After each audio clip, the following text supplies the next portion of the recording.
Magandang gabi at magandang umaga po sa lahat ng Inabanga Warriors, at sa ating Mayor Jono Jumamoy. May magandang labanan ng basketball ko nakikita, ngayon lang eto nangyari, at ating tingnan ng mabuti eto, kasi lamang lang ng 3 puntos ang Inabanga Warriors, at 1 segundo na lang ang natitirang oras, at eto po ang nangyari sa laban.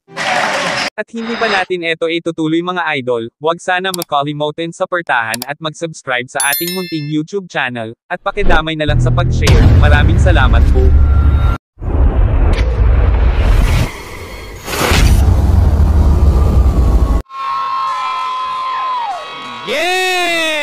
At dito pa lang, maririnig natin ang tunog ng nagsasabi na ubos na ang oras, at walang akong masasabi sa laban ng dalawang team. Halos kayo magagaling, at congrats po sa inyong dalawang, Inabanga Warriors at Tubigon.